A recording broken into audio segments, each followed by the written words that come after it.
प्रिय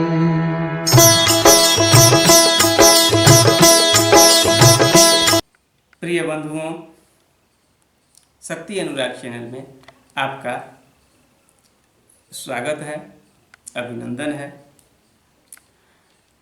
आज मैं दुर्गा सप्तशती पाठ के बारे में चर्चा करने जा रहा हूँ कि दुर्गा सप्तशती में जो नियम लिखे गए हैं उनको लोग आजकल के ज़माने में अपने अपने ढंग से नियम बना कर लोग कार्य करने लगे हैं। वैसे तो माता रानी हृदय के विचारों को ही देखती हैं, समझती हैं। फिर भी जो पाठ का नियम है वो एक अलग प्रकार का है। उसमें नियम से बंधे हुए हैं पाठ। तो इसमें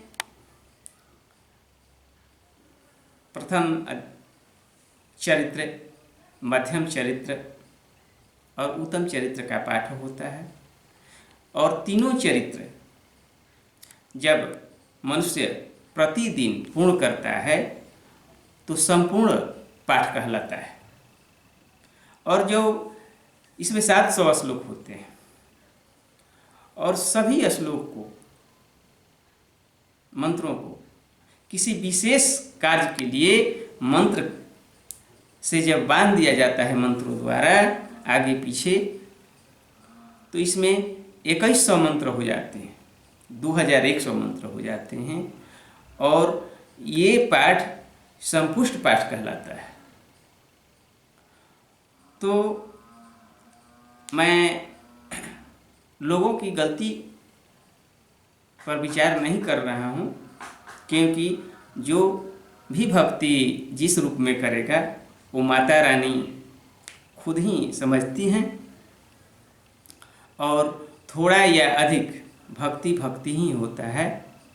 लेकिन अगर कोई साधक पाठ करने जब बैठता है और पाठ का जब व्रत लेता है तो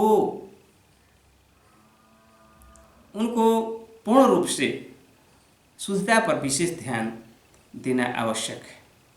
यदि वह जानबूझकर पाठ के अंतर्गत गलती करता है, चाहे वो ब्राह्मण हो या स्वयं पाठ करता हो या ब्राह्मण से कराता हो, तो कोई भी अगर गलती करता है इसमें और सोचता है कि हमको फल की प्राप्ति हो जाए, तो ये नामुमकिन है।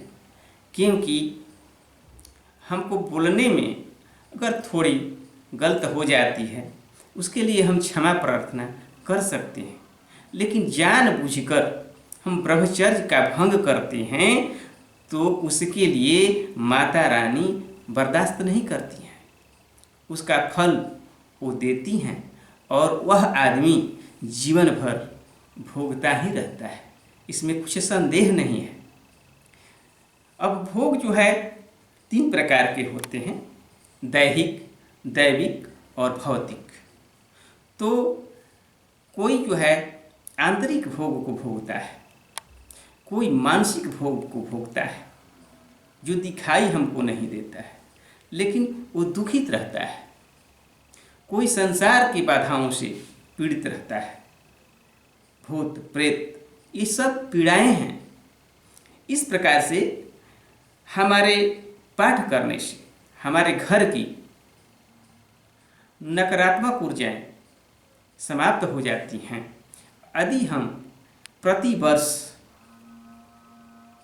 पाठ करें तो हमारे घर की नकारात्मक ऊर्जाएं समाप्त होकर सकारात्मक धाराएं संपन्न होने लगती हैं। किंतु हमको पूर्ण रूप से सावधान होकर पाठ करना चाहिए या कराना चाहिए।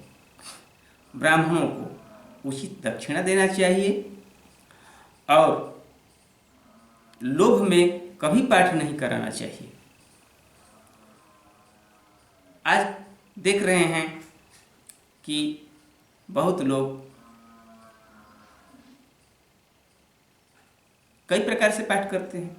ये अपने मन की पाठ है नहीं, इसमें दो चार ऐसे नियम हैं, उसके अंतर्गत ही ब्राह्मणों को भी पाठ करना चाहिए। तब उनको भी, क्योंकि पुण्य सबको चाहिए, धन सबको चाहिए, संपत्ति सबको चाहिए, तो जो करता है अच्छे से, जो कराता है, वो दोनों को लाभ होना चाहिए, दोनों की इच्छाएं तृप्त होनी चाहिए, तब जाकर के हमको इस फल की प्राप्ति होती है। यदि हमारे पास उतना पैसा नहीं है, उतना धन संपत्ति नहीं है कि हम संपुष्ट कराएं, साधारण ही कराएं, लेकिन नियम पूर्वक कराएं।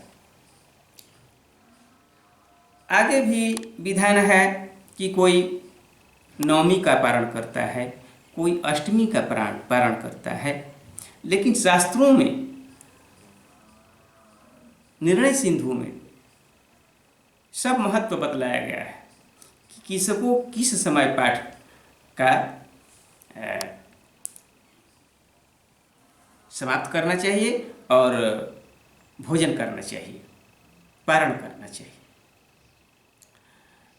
क्योंकि कोई कोई कहता है कि उतरती चढ़ती का अर्थ हमको आज तक नहीं समझ में आता है कि इसका अर्थ क्या है।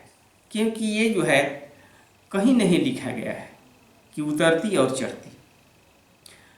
नवरात्र में सीधा अर्थ होता है, नवरात्र का मतलब 9 दिन, किंतु जिसको संभव नहीं है, वो मान्यता अगर मान दिया है कि नहीं हम माता रानी का व्रत करेंगे और उसको शरीर से कष्ट है किसी प्रकार का, उसके लिए है कि शुरू और अंत दोनों व्रत करके और पारण कर लें। तो शुरू का अर्थ होता है प्रथम दिन और अंतिम का दिन होता है 9वां दिन, और उसका 10वीं में ही पारण होना चाहिए।